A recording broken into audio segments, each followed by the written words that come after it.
Assalamualaikum warahmatullahi wabarakatuh. Alhamdulillahi rabbil alamin. Alhamdulillahilladzi bi ni'matihi tatimmus shalihat wa bi fadlihi tanzilul barakat. Alhamdulillah. Asyhadu an la ilaha illallah wa asyhadu anna Muhammadan abduhu wa rasuluh. Allahumma shalli wa sallim wa barik ala sayyidina Muhammad wa ala alihi wa sahbihi ajma'in. Amma ba'd. Segala puji hanya milik Allah. Segala puji hanya untuk Allah Subhanahu wa taala. Tuhan yang Maha Rahman dan Rahim, Tuhan yang Maha Kuasa, yang atas izinnya pada pagi hari ini. Kita semua masih dapat hadir dalam majelis yang insya Allah penuh berkah ini. Salawat dan salam semoga senantiasa Allah curahkan pada Nabi kita, Rasulullah Muhammad Sallallahu Alaihi Wasallam, pada keluarga, pada para sahabat-sahabat beliau yang mulia, dan juga kepada umatnya sampai dengan akhir zaman. Para jamaah peserta kajian tadabbur Al-Quran yang Allah rahmati. Insya Allah pada pagi hari ini kita bersama-sama akan mentadabburi ayat-ayat Allah yang memang Allah perintahkan kepada kita untuk mentadabburinya. Karena dengan mentadabburi ayat-ayat Allah ini, Allah akan menurunkan kepada kita kebaikan, keberkahan, dan rahmat dengan sebab Al-Quran itu. Allahumma arhamna bil Quran waj'alhu lana imama wa nura wa huda wa rahmat. Ya Allah, limpahkan rahmat dengan sebab Al-Quran ini dan jadikanlah Al-Quran ini sebagai petunjuk, sebagai cahaya, dan menjadi pengarah dalam kehidupan kita. Hadirin jamaah rahimakumullah, saya akan langsung share saja. Insya Allah kita akan bersama-sama uh, mentadaburi ya.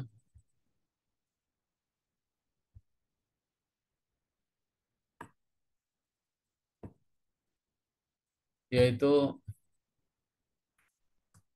kita akan memulai dengan surah Al-Baqarah ayat 214. A'udzu billahi minasyaitonir rajim. Bismillahirrahmanirrahim. Am hasibtum an tadkhulul jannata walamma ya'tikum mathalul ladzina khalaw min qablikum massatuhumul ba'sa'u wad-dharra'u wa zulzilu hatta yaqula ar-rasul walladzina amanu ma'ah mata nasrullah ala inna nasrallahi qarib. Allah Subhanahu wa taala berfirman, am hasibtum an tadkhulul jannah. Apakah kamu mengira, menyangka bahwa kamu akan masuk surga begitu saja? Walamma ya'tikum masalul ladzina khala min qablikum. Padahal belum datang kepadamu cobaan, ujian seperti yang dialami oleh orang-orang terdahulu sebelum kamu. Masathumul ba'sa'u wad-dharra'u wa zulzilu hatta yaqula ar-rasul. Mereka ditimpa kemelaratan, penderitaan, dan diguncang dengan berbagai cobaan. Sehingga Rasul dan orang-orang yang beriman bersama mereka berkata, Mata nasrullah, kapan pertolongan Allah ini datang? Kapan datang pertolongan Allah ini? Ala inna nasrullahi qarib. Ingatlah, sesungguhnya pertolongan Allah itu dekat. Ayat ini luar biasa, hadirin jamaah rahimakumullah. Ayat ini adalah arahan. Ayat ini adalah penegasan dari Allah Subhanahu wa taala kepada kaum muslimin. Ayat ini juga menunjukkan bahwa sudah merupakan sunatullah, ya, bahwa orang-orang beriman itu akan mendapati ujian dalam hidupnya. Sebetulnya tidak hanya orang yang beriman, semua manusia akan menghadapi ujian. Ya. Nanti yang berbedakan adalah sikapnya. Jadi ini menunjukkan bahwa sudah sunatullah bahwa orang mukmin itu akan menghadapi ujian dalam hidupnya, dan ujian ini sebetulnya juga dialami oleh seluruh manusia. Hanya sering orang beriman itu selalu mengatakan bahwa kenapa ujian untuk saya saja dan tidak untuk mereka. Ini sering ya kita sering berprasangka seperti itu, bahwa seakan-akan ujian itu hanya untuk orang beriman. Sebetulnya tidak, hadirin. Ya, semua akan menghadapi ujian. Cuman level ujian itu yang berbeda, dan ujian itu sendiri, ujian dari Allah itu memang tidak bisa kita pilih-pilih gitu ya. Karena Allah yang menentukan ujian itu uh, siapa yang akan uh, siap atau tidak. Kemudian ayat ini menandaskan bahwa kalimat ini diawali dengan kalimat yang menarik. Apakah kamu mengira bahwa kamu akan masuk surga padahal belum datang kepadamu cobaan? Jadi ingat hadirin, ayat ini menegaskan eh, bahwa tiket untuk masuk surga itu memang tidak mudah. Tiket masuk surga itu tidak ada yang gratis ya. Surga itu harus diraih dengan perjuangan. Surga itu harus didapatkan, harus apa namanya, diusahakan dengan eh, usaha yang keras. Jangan berharap masuk surga itu gratis ya. Tapi masuk surga itu tentu adalah insya Allah mudah, dimudahkan oleh Allah. Cuman memang ada caranya. Nah ini sih antaranya. Allah apa namanya, mengingatkan, apakah kamu mengira bahwa kamu akan masuk surga begitu saja, padahal belum datang ujian. Jadi ternyata tiket untuk masuk surga itu adalah memang ada apa ya, ada yang harus dibayar dalam bentuk yaitu cobaan. Jadi ujian itu adalah tiket masuk surga. Makanya ada sebuah hadis bahwa seorang muslim itu bukan masuk surga itu tidak hanya semata-mata karena pahala sholatnya, karena pahala puasanya, karena pahala zakatnya. Tapi masuk surga itu, kata hadis itu, diantaranya adalah karena dia mampu menghadapi ujian. Dia sabar menghadapi ujian. Dia kuat menghadapi ujian dalam hidupnya. Itu menjadi jalan. Jadi ini menunjukkan bahwa jalan masuk surga itu banyak. Tapi ayat ini mengingatkan bahwa jalan masuk surga itu memang harus eh, apa namanya, menghadapi apa yang disebut dengan ujian. Dan ujian ini sunatullah. Kalau sunatullah itu artinya berlaku pada semuanya. Bahkan semua makhluk yang hidup itu akan menghadapi ujian. Nah, ayat ini tadi merupakan cara Allah menyiapkan mukmin masuk surga. Itu adalah memang melalui tahapan ujian.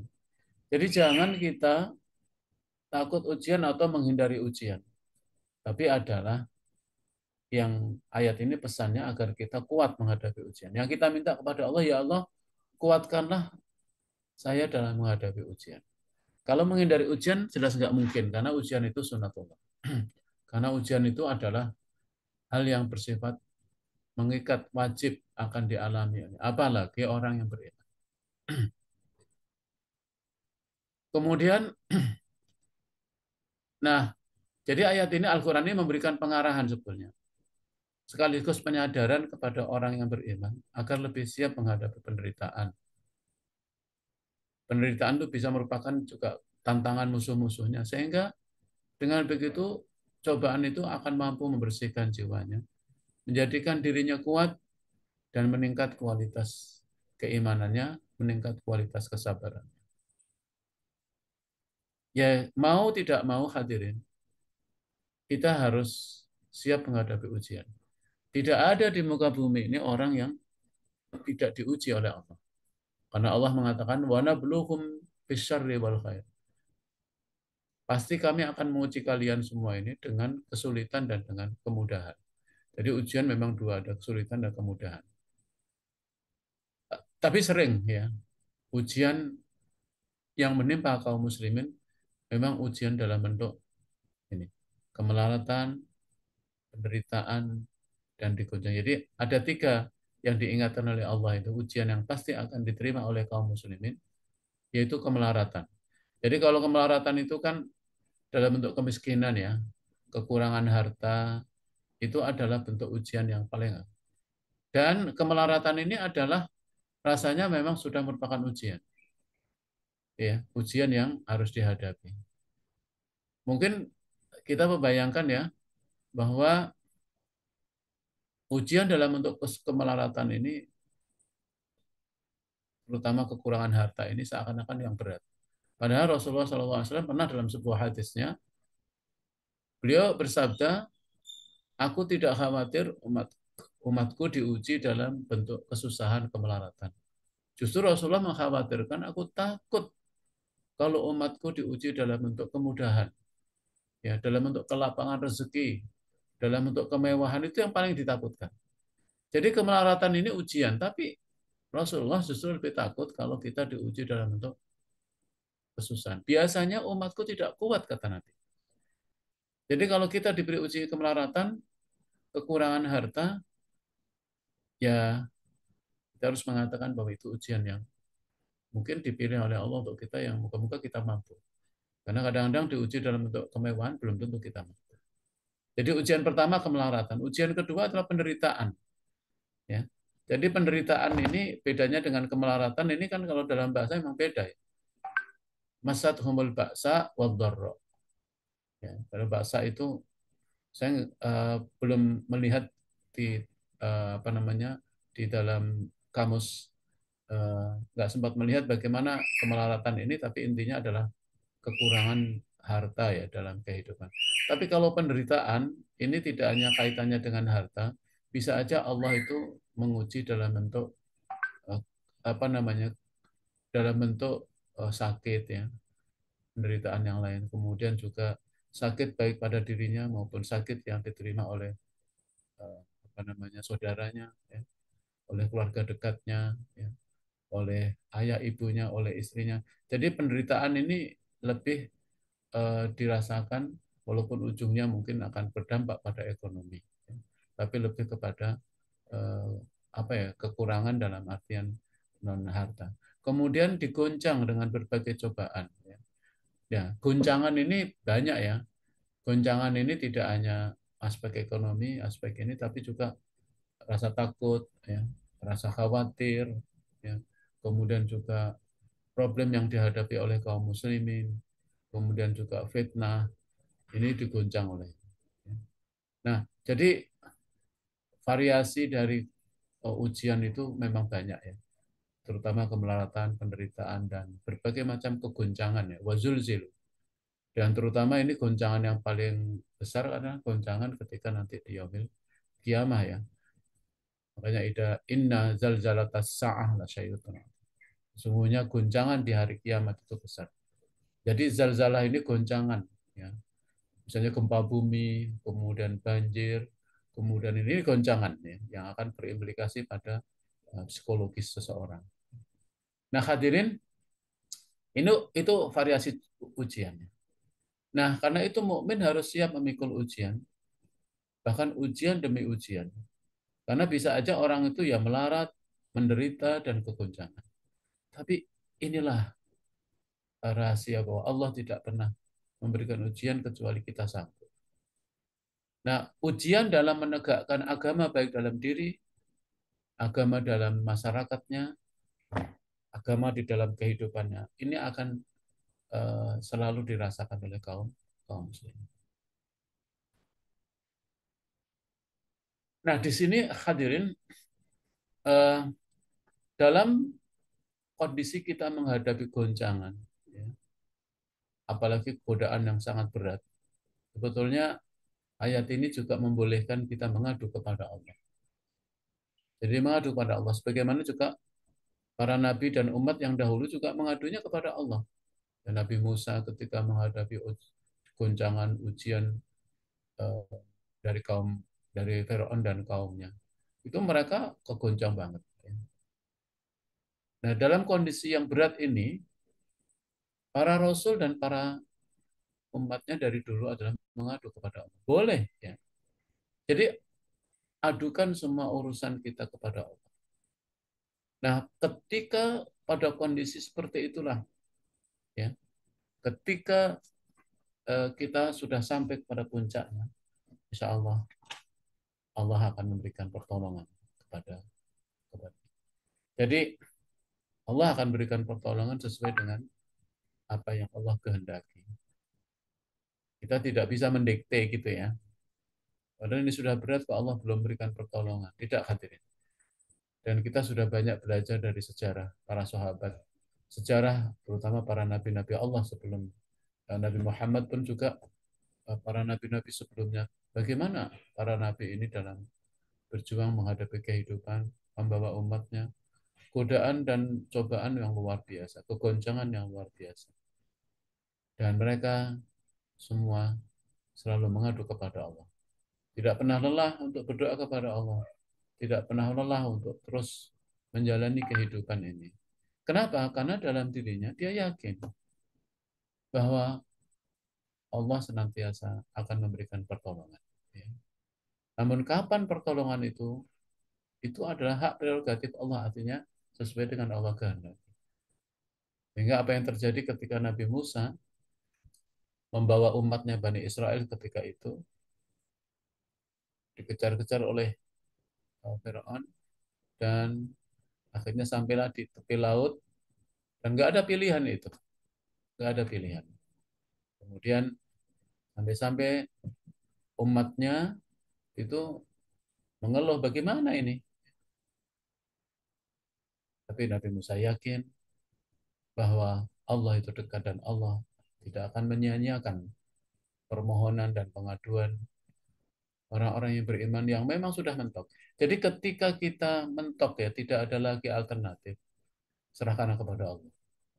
Tapi yang nggak baik itu kalau kita ini belum usaha maksimal, belum usaha secara maksimal, tapi kemudian kita mengadu kepada Allah lalu memaksa kepada Allah. Ya contohnya tadilah, kalau Nabi Musa dengan umatnya itu berhadapan dengan laut, udah nggak ada alternatif lain itu, nggak ada pilihan.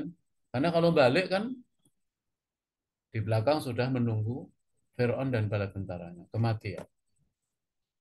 Kira-kira bayangan kita seperti itulah ya, pertolongan yang dimaksud itu kadang-kadang seperti itu. Jadi pertolongan Allah itu banyak jalannya. Ya. Jalan karunia Allah itu banyak, pertolongan Allah itu banyak, ya. Kemudian rezeki dari Allah itu banyak. Cuman kita kan harus melakukan yang kemarin itu tiga hal itu. Yang pertama adalah usaha, ikhtiar harus maksimal. Yang kedua harus ada ilmunya, kita harus memahami ilmu. Makanya kita disuruh oleh Allah untuk wa qul rabbi zidni ilma. Katakanlah Muhammad, tambahkanlah untukku ya Allah ilmu. Jadi usaha kemudian ilmu. Jadi usaha ini harus dipadukan dengan ilmu. Dengan ilmu itu kita tahu strategi, kita jadi profesional. Mengapa kita harus belajar ilmu dengan serius? Karena ilmu itu adalah wasilah, jalan kita untuk mendapatkan pertolongan, mendapatkan karunia Allah, apakah itu rezeki maupun yang lain. Dan yang ketiga, baru doa. Doa ini bisa mengadu kepada Allah. Yaitu ya, kita ingat pada ayat sebelumnya ya, bahwa bagaimana Allah itu memberikan karunia yang begitu luas, ya, dan Allah juga dengan janjinya memberikan pertolongan ya, kepada kita semua. Tapi memang itu ya, kita harus melakukan usaha secara maksimal. Kemudian usaha itu harus dilandasi dengan ilmu. Ya, jadi belajar ilmu untuk menghadapi kehidupan ini adalah menjadi wajib. Makanya dalam Islam itu diawali dengan kalimat Iqra, bacalah. Karena apa? Karena ternyata rahasianya adalah, hikmahnya adalah bahwa hal yang paling dibenci oleh Allah Subhanahu wa taala itu adalah kebodohan. Makanya perintahnya kepada kita untuk berilmu. Malah Iqra itu ada yang mengartikan ya, waktu itu kita pernah dalam ikut kajian kauniyah ya. Itu Iqra ini juga bermakna Harus cerdas kaum muslimin itu. Ya kan? Nah, sekarang kan eranya harus cerdas ya. Jangan saja mesin yang harus cerdas ya. Ada apa namanya kecerdasan buatan. Jangan sampai yang cerdas hanya mesin. Jadi yang cerdas harus manusia. Ya. Jadi Iqra itu perintah agar kita tuh cerdas. Karena yang paling dibenci dalam Islam itu adalah kebodohan. Sehingga jihad pertama adalah jihad untuk memerangi kebodohan. Jadi kembali kepada ayat ini hadirin, kapankah datangnya pertolongan Allah? Ingatlah, sesungguhnya pertolongan Allah itu dekat. Jadi kapankah datangnya pertolongan Allah itu bagaimana dalam kondisi yang sudah tidak mampu lagi, maka Rasul dan orang-orang yang beriman itu mengadu kepada Allah, memohon dengan penuh ketulusan. Nabi kita Muhammad SAW ketika perang Badar itu cukup semalaman oleh para sahabat dilaporkan Nabi itu berdoa. Saking doa yang begitu luar biasanya sampai dilaporkan sorban Nabi itu basah oleh tangisan, oleh air mata Rasulullah Muhammad karena doa yang begitu tulus kepada Allah. Doa yang sangat terkenal, ya Allah, janganlah engkau binasakan umat yang satu, yang sedikit ini dalam peperangan besok. Kalau sampai engkau binasakan, aku khawatir engkau tidak ada yang menyembah lagi. Itulah doa Nabi, terus diucapkan itu. Jadi hadirin, ini ya dong harus menjadi catatan kita bahwa ayat ini ayat yang sangat luar biasa dan ayat inilah yang menginspirasi Nabi kita Muhammad SAW bahwa pertama sunatullah ya ujian itu. Yang kedua adalah inilah cara Allah agar kita memperoleh surga. Karena ini cara Allah menyiapkan mukmin untuk bisa masuk surga. Nah, ayat ini sebetulnya ada beberapa yang saya baca dari tafsir Ibnu Katsir bahwa asbabun nuzul dari surah Al-Baqarah ayat 14 tadi itu adalah ada yang berpendapat begini. Pertama pendapat dari Imam Qatadah, kemudian As-Suddi dan kebanyakan ahli tafsir mengatakan bahwa ayat ini turun pada waktu perang Khandaq ketika kaum muslimin mengalami bermacam-macam kesulitan, penderitaan dan tekanan perasaan sehingga mereka merasa gentar dan ketakutan. Goncang dia. Nah, ayat ini turun untuk menguatkan kaum muslimin ketika dalam perang Khandaq itu agar mereka tidak gentar, agar mereka tidak takut, agar mereka tidak merasa sendiri. Mereka berdoa kepada Allah dan Allah memberikan pertolongan. Kemudian yang kedua, ada yang pendapat bahwa ayat ini turun juga berkaitan dengan perang Uhud. Ketika kaum muslimin dipukul mundur oleh pasukan musuh dalam perangan itu, bahkan sampai Sayyidina Hamzah tewas dianiaya dan Nabi pun menderita luka-luka yang biasa. Jadi ketika perang Uhud ini luar biasa ya. Itu di atas, di situ.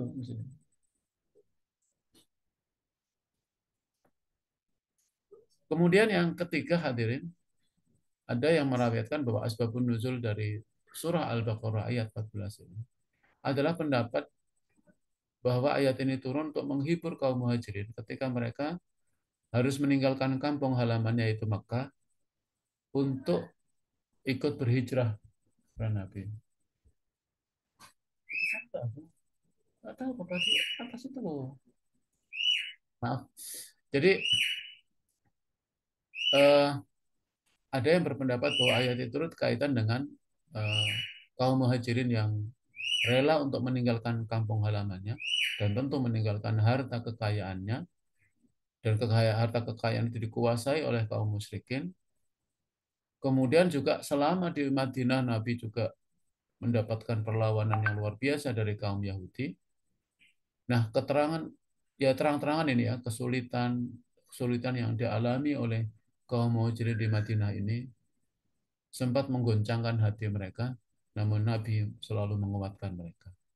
Jadi ini hadirin eh, bahwa memang ayat ini semacam menghibur pada Nabi Muhammad, para sahabat, bahwa penderitaan, ujian itu pasti akan dialami dan selalu akan ada jalan.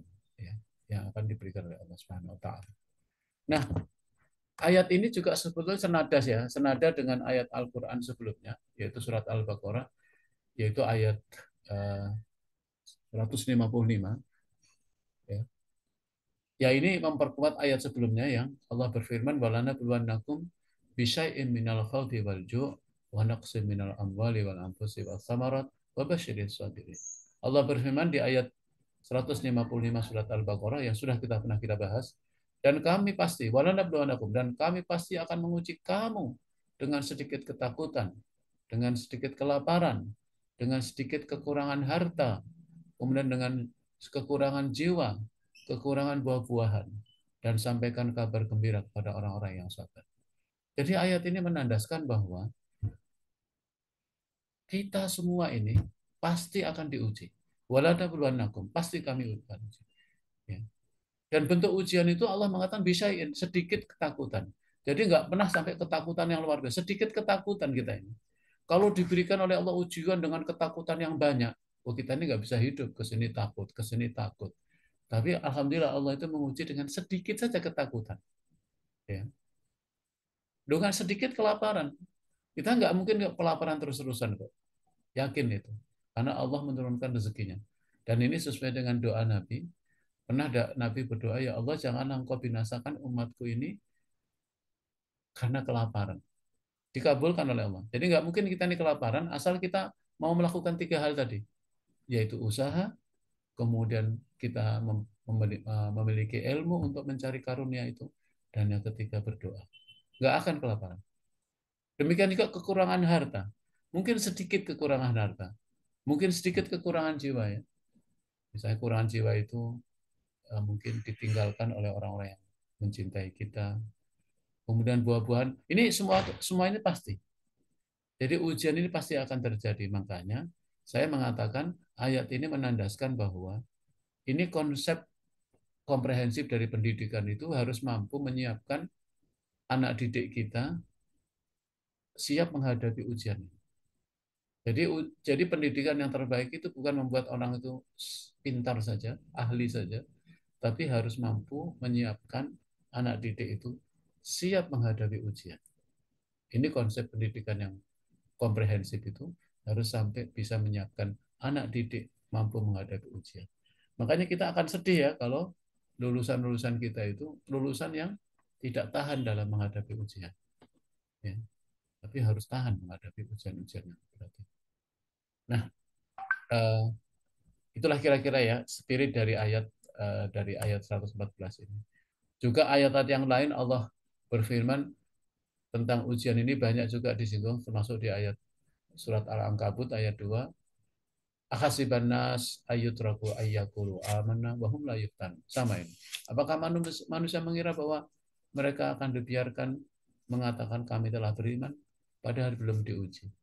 Jadi iman pun juga akan diuji. Jadi ujian dari Allah Subhanahu wa taala itu memang sesuai dengan apa ya? Kadar keimanan. Keimanan orang makin tinggi, maka ujian yang datang dari Allah juga makin makin tinggi hatinya. Kemudian mari kita lanjutkan di ayat berikutnya yaitu ayat 215. Allah SWT berfirman, "Wa yas'alunaka madza yunfiqun qul ma anfaqtum min khairin falil walidaini wal aqrabina wal yatama wal masakin wa ibnas sabil. Wa ma taf'alu min khairin fa innallaha bihi alim." Mereka bertanya kepada Muhammad tentang apa yang harus mereka infakkan. Katakanlah, harta apa saja yang kamu infakkan hendaknya diperuntukkan bagi kedua orang tua, kerabat, anak-anak yatim, orang-orang miskin, dan orang-orang yang dalam perjalanan, yaitu Ibnu Sabil, orang yang membutuhkan pertolongan dalam perjalanan. Kebaikan apa saja yang kamu kerjakan, sesungguhnya Allah Maha mengetahui. Jadi ini bab eh, apa namanya? Bab tentang infak. Tapi yang menarik ayat ini diawali dengan kalimat pertanyaan. Wa yas'alunaka. Mereka bertanya kepada Muhammad tentang apa yang harus mereka infakkan. Ini orang-orang mukmin bertanya. Jadi fenomena pertanyaan oleh mukmin ini menunjukkan kesadaran akidah dan jiwa umat yang sangat dalam. Jadi kalau sampai umat Islam, ya, jadi kalau kita bertanya bagaimana kita berzakat, bagaimana kita berinfak, saya yakin orang yang bertanya seperti itu adalah orang yang ingin berinfak. Itu adalah bukti kesadaran akidah, kesadaran keimanan, kesadaran jiwa dalam dirinya. Ya. Dan hal ini menunjukkan keinginan kaum muslimin untuk mengetahui hukum Islam untuk setiap urusan dalam kehidupan. Dia nggak ingin salah, ingin yakin dalam setiap aktivitasnya. Makanya pertanyaan, ya, fenomena pertanyaan oleh mukmin ini itu juga diungkap atau diungkap di dalam Al-Quran ini untuk menunjukkan bagaimana Islam itu. Ya. Nah, pertanyaan-pertanyaan itu muncul juga, ya. Mengapa mereka bertanya? Kaum muslimin bertanya tentang apa yang harus kita infakkan, ya kan? Kemudian kepada siapa infak itu diberikan. Ini penting, kenapa? Karena pertanyaan-pertanyaan ini muncul juga karena tipu daya kaum Yahudi dan orang-orang munafik yang membuat keraguan kaum muslimin, ya kan? Jadi banyak orang-orang Yahudi, orang Muslim itu infaknya cuma itu, ya kan? Orang Muslim itu memang orang-orang yang miskin gitu. Nah ini eh, apa namanya pertanyaan-pertanyaan itu muncul karena selain karena kesadaran tadi juga ditambah apa ya ya hasutan maupun tipu daya yang eh, datang dari orang-orang munafik dan orang-orang Yahudi. Makanya di sini Allah menjelaskan tentang dua hal. Pertama adalah jenis barang yang dapat mereka infakkan. Jadi ini bertanya tentang dua hal, tentang jenis barang apa saja yang dapat kita infakkan. Dan yang kedua, kepada siapa sasaran infak itu diberikan. Nah, tentang barang di sini ada jelas di sini ya. Allah mengatakan harta apa saja yang kamu infakkan. Ya. Jadi kalau mereka bertanya tentang apa yang harus mereka infakkan, Allah menjawab harta apa saja yang kamu infakkan. Di sini dijelaskan bahwa jenis barang yang dapat diinfakkan itu dua syaratnya. Pertama adalah yaitu apa saja dari harta yang baik. Jadi dan hendaknya yang kita infakkan itu apa saja yang baik. Yang baik itu apa nih? Baik untuk kita, juga baik untuk orang lain. Jangan kita menginfakkan sesuatu yang buruk. Nggak mungkin lah masa kita menginfakkan harta yang buruk itu artinya tidak baik untuk kita. Tentu kalau tidak baik untuk kita, ya kenapa kita ini? Yang buruk untuk kita ya berarti juga buruk untuk orang lain. Jangan menginfakkan sesuatu yang tidak baik. Yang kedua adalah hendaknya mereka berinfak, ya, yaitu memilih yang utama, kalau bisa memilih yang terbaik. Ya. Jadi ini jenis barang ya. Makanya eh, Allah tidak menjelaskan di sini berapa jumlahnya. Karena infak itu bukan di jumlahnya, di nominalnya, tapi adalah esensi bahwa yang kita infakkan itu sebetulnya semua harta yang Allah berikan, yang penting harta itu baik. Baik itu dapat kita manfaatkan dan dapat dimanfaatkan orang lain. Baik untuk kita, juga baik untuk orang lain. Jangan kita menginfakkan yang nggak baik ya. Kemudian sasaran berinfak ini jelas. Sasaran infak itu adalah bagi kedua orang tua, kerabat, anak-anak yatim, dan orang-orang miskin, dan orang dalam perjalanan. Jadi itu sasaran infak ya. Kepada siapa kita berinfak, ternyata memang infak terbaik itu ya hendaknya kepada kedua orang tua kita. Ya wajar lah ya kalau pada orang tua, karena mereka lah orang yang telah berjasa dalam kehidupan kita. Jangan sampai kita ini kemana-mana lupa orang tua ya.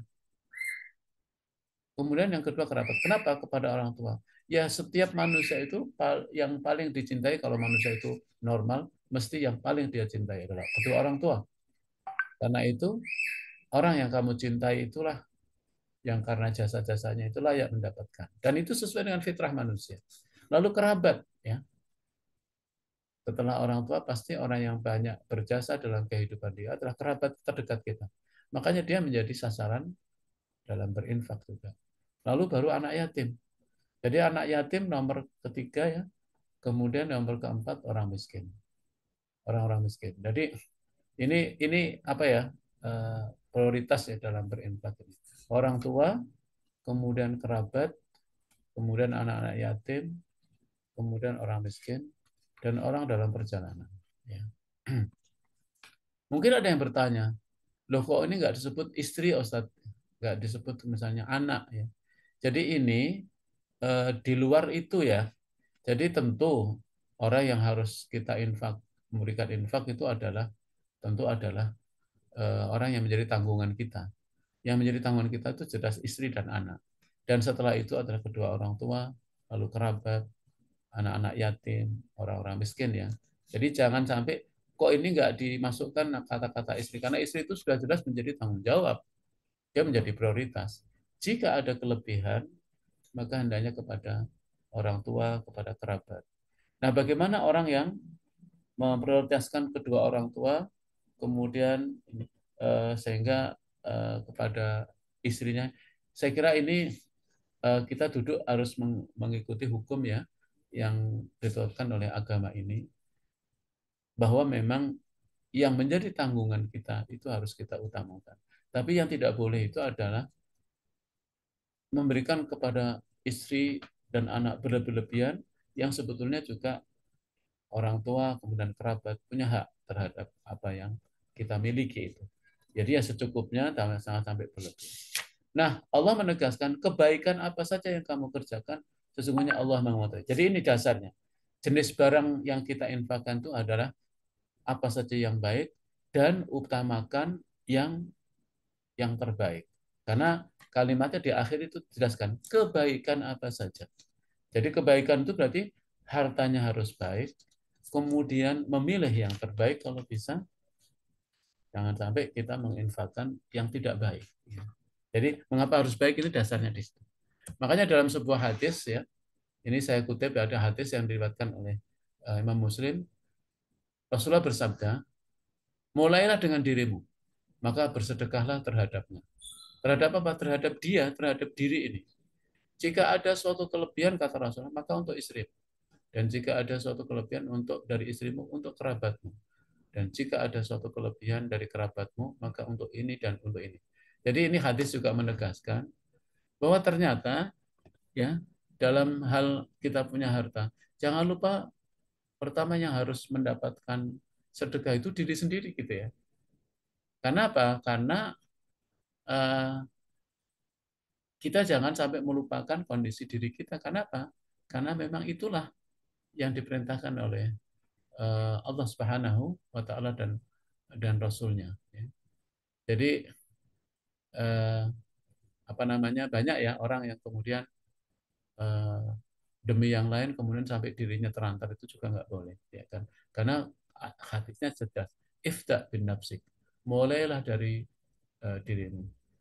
Jadi jangan sampai kita menjatuhkan, menghinakan diri seperti itu, karena Allah Subhanahu wa taala dalam beberapa ayat ya, Allah menyukai orang-orang mukmin yang kuat ya. Nabi juga dalam sebuah sabdanya, al mu'minul qawiyyu khairun wa ahabbu ilallah minal mu'minit dhaif. Mukmin yang kuat itu lebih baik dan lebih dicintai Allah dari mukmin yang lemah. Ini berarti mengurusi diri, menginfaki diri, ya, menjaga diri, menyedekahi diri, ini juga penting. Ya, supaya kita kuat dalam beribadah, supaya kita kuat. Dan diri ini juga amanah dari Allah untuk kita jaga. Hadirin, saya kira itu ya beberapa yang bisa saya sampaikan pada pagi hari ini. Semoga tadabbur yang singkat ini uh, dapat memberikan manfaat kepada kita semua. Saya kembalikan kepada MC apabila memang ada uh, yang ingin menambahkan maupun ada yang bertanya.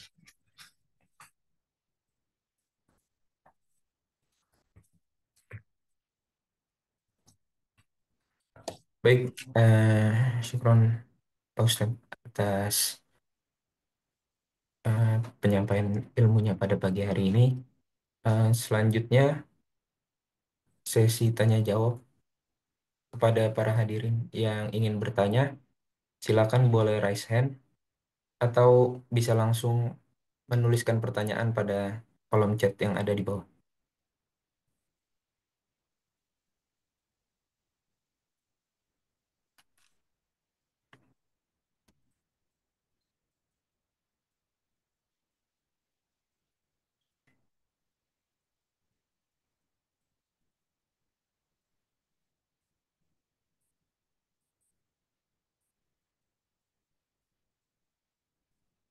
Saya izin mengingatkan juga kepada para hadirin untuk dapat bisa mengisi presensi yang ada di kolom chat.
Baik Ustaz, jika tidak ada pertanyaan, Ana izin untuk bertanya Ustaz.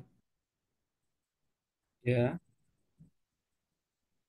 Tadi kan di ayat 214 surat Al-Baqarah ini em, mengingatkan kita untuk bersabar dalam menghadapi cobaan yang diberikan oleh Allah. Dan tentunya untuk menghadapi ujian dan cobaan ini kita perlu berikhtiar terlebih dahulu dan kemudian bertawakal, berdoa, menyerahkan kepada Allah. Lantas yang ingin Ana tanyakan, bagaimana kita dapat meningkatkan kualitas doa kita agar lebih efektif dalam menghadapi cobaan yang diberikan oleh Allah Subhanahu wa taala. Syukran, Ustaz. iya. Jadi betul sekali ya menghadapi ujian dan cobaan itu kita tidak boleh berhenti ya. Tidak boleh pundung, tidak boleh putus asa. Ya. Jadi harus terus ikhtiar, harus terus berusaha. Istilahnya kata Nabi itu, ikhris ala ma yanfa'u, ala ma yanfa'u. Kita harus selalu mengerjakan pekerjaan-pekerjaan yang bermanfaat. Kerjakan hal-hal yang bermanfaat ya, terus. Yang kedua, tentu kita tidak boleh berhenti untuk mencari ilmu untuk mengatasi masalah yang kita hadapi. Nah, bertanya kepada yang lain, belajar. Makanya belajar itu terus-menerus karena ujian berganti-ganti kan dalam hidup ini. Yang ketiga adalah doa. Berdoa, bertawakal kepada Allah. Nah, bagaimana meningkatkan kualitas doa? Terus sekalian bahwa tentu saja ya, doa ini adalah ibadah. Yang namanya ibadah itu ya memang ada ilmunya ya. Harus terus kita perbaiki, harus terus kita tingkatkan ya kualitas doa kita. Nah, doa yang terbaik ya itu dimulai dari banyak hal. Pertama adalah hendaknya kalian dalam berdoa itu syarat pertama ini dalam berdoa itu adalah yaitu memuji Allah ya. Kemudian banyak menyebut nama Allah, menggunakan nama-nama Asmaul Husna sebagai bentuk bahwa kita benar-benar bermohon dengan Allah.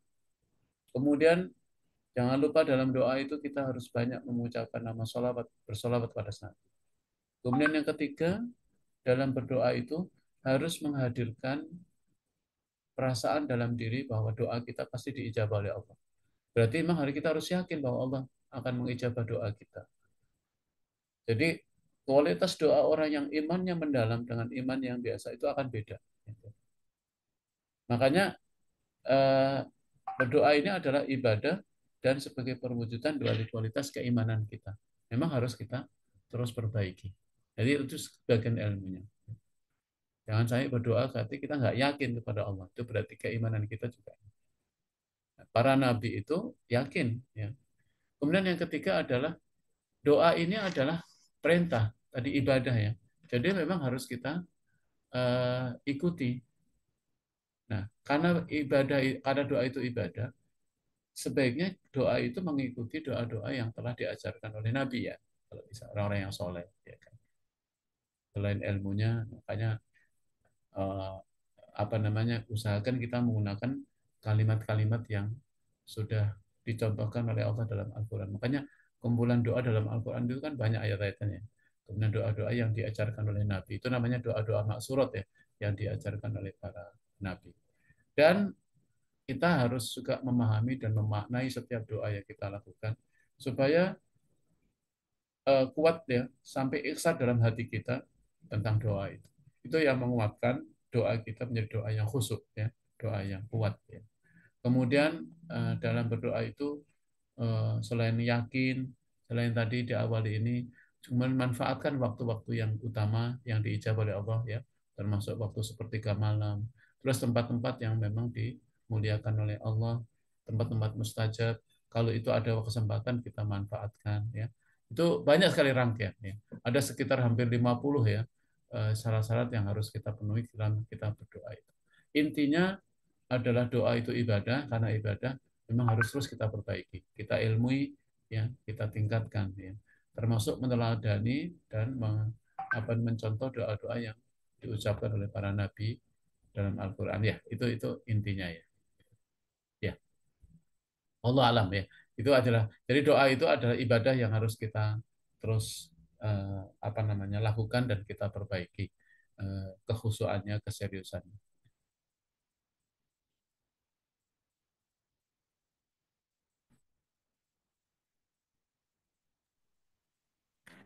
Baik Ustaz, terima kasih atas jawabannya. Mungkin jika tidak ada pertanyaan lagi, saya ingatkan kembali kepada para hadirin untuk dapat mengisi presensi. Uh, Sepertinya ada pertanyaan kepada Bapak Pindi Patana. Dipersilakan. Terima kasih. Assalamualaikum warahmatullahi wabarakatuh. Waalaikumsalam warahmatullahi wabarakatuh. Ustadz, saya ingin bertanya terkait tadi ada kutipan ya di dalam ayat yang terkait bagaimana kita menginfakkan harta. Di situ kan ada harta apa saja yang kamu infakkan dan hanya diperuntukkan bagi kedua orang tua, kerabat, anak yatim, orang miskin, dan orang dalam perjalanan. Nah, di dalam ayat ini tidak disebutkan ya kenapa orang yang berjuang misalnya sedang berperang atau bagaimana gitu ya. Apakah ini memang spesifik ada ayat lain untuk yang tadi itu misalnya orang yang kita infakkan untuk orang sedang berjuang itu. Mohon pencerahan. Terima kasih. Assalamualaikum warahmatullahi wabarakatuh. Ya, makasih Pak Pindi. Ya, betul sekali Pak Pindi. Jadi terkait dengan eh, apa namanya berinfak ya. Jadi berinfak ini di ayat ini memang difokuskan kepada mereka yang memiliki kelebihan harta dari yang mereka belanjakan dari kewajiban. Nah, makanya kepada istri kan kewajiban ya. Nah, kelebihannya itu diinfakkan kepada tadi golongan-golongan tadi. Ya. Nah, bagaimana terhadap orang-orang yang eh, berjuang di jalan Allah Subhanahu wa taala. Nah, ini beberapa ulama mengatakan bahwa itu masuk kalau dari golongan ya golongan orang-orang yang Ibnu Sabil ya, mereka yang memang berjuang ya menegakkan agama itu dalam perjalanan itu kan bisa menuntut ilmu, juga bisa berdakwah ya Pak ya, kemudian bisa menegakkan kalimat Allah dan semuanya itu bisa masuk ke dalam kelompok itu. Nah, kemudian ada juga yang memasukkan bahwa berinfak di jalan Allah Subhanahu wa taala ini sebetulnya masuk di dalam kelompok yaitu mereka yang diperintahkan oleh Allah Subhanahu wa taala untuk berjihad ya. Jadi masuk dalam kelompok jihad fisabilillah bi amwalikum wa anfusikum ya. Ada yang juga memasukkan ini masuk dalam kategori ayat yang itu. Nah, karena itu sebetulnya dua-duanya ini malah memperkuat gitu ya. Memperkuat sebetulnya pada keduanya ya. Bahwa yang namanya berjihad di jalan Allah Subhanahu wa taala itu adalah Allah mendahulukan dengan kalimat bi amwalikum wa anfusikum. Karena biasanya manusia memang eh, sangat apa ya sangat mencintai ya harta itu sehingga lebih didahulukan kepada harta. Kemudian ini juga menandaskan bahwa Allah Subhanahu Wa Taala itu mengajak kepada kita bahwa itulah yang merupakan perniagaan tertinggi. Itu adalah apa yang kita infakkan di jalan Allah Subhanahu wa taala itu. Sebelum Allah menggunakan kalimat bi anfusikum, tapi Allah menggunakan kalimat bi amwalikum. Karena apa? Kita didorong untuk terus sebanyak mungkin bisa berinfak dengan harta. Belum apa-apa jangan berinfak jiwa, tapi terus harta. Ya kan? Karena dengan harta itu kita bisa lebih banyak, bisa wallahu alam ya. Jadi bisa dua-duanya benar Pak Pindi ya. Bisa masuk di ayat itu maupun juga masuk di ayat yang umum yaitu apa namanya kewajiban untuk berjihad ya secara umum dengan harta dan jiwa. Wallahu alam ya. Tapi dua-duanya menurut saya selaras. Ya, syukran Ustaz. Sama-sama Pak Pindi.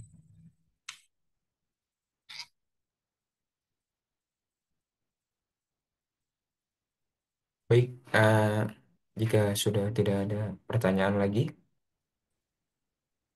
langsung saja kita beranjak ke acara yang terakhir, yaitu uh, penutupan sekaligus doa dari Profesor Dr. Abdul Munif kepada Al-Ustaz. Dipersilakan. Baik hadirin para jamaah peserta tadabbur, mari kita berdoa kepada Allah. Allahumma salli wa sallim ala sayyidina Muhammad. Allahumma salli wa sallim ala sayyidina Muhammad fil akhirin. وبارك وسلم ورضي الله تبارك وتعالى عن كل سادتنا أصحاب رسول الله أجمعين حمدا نائما حمدا الشاكرين حمدا يوافي نعمه ويكافئ مزيده يا ربنا يا الله لك الحمد كما ينبغي لجلال وجهك الكريم وعظيم سلطانك اللهم إنا نسألك حسن الخاتمة ونعوذ بك من سوء الخاتمة اللهم إنا نسألك رضاك والجنة ونعوذ بك من سخطك والنار اللهم بارك لنا في شعبان وبلغنا رمضان ربنا ظلمنا أنفسنا وإن لم تغفر لنا وترحمنا لنكونن من الخاسرين ربنا لا تزغ قلوبنا بعد إذ هديتنا وهب لنا من لدنك رحمة إنك أنت الوهاب ربنا هب لنا من أزواجنا وذرياتنا قرة أعين وجعلنا للمتقين إماما اللهم اجعلنا من الصابرين اللهم اجعلنا من المتقين المقربين ربنا اصرف عنا عذاب جهنم إن عذابها كان غراما إنها ساءت مستقرا ومقاما ربنا آتنا في الدنيا حسنة وفي الآخرة حسنة وقنا عذاب النار وقنا عذاب النار وأدخلنا الجنة مع الأبرار يا عزيز يا غفار يا رب العالمين سبحان ربك رب العزة عما يصفون سلام على المرسلين الحمد لله رب العالمين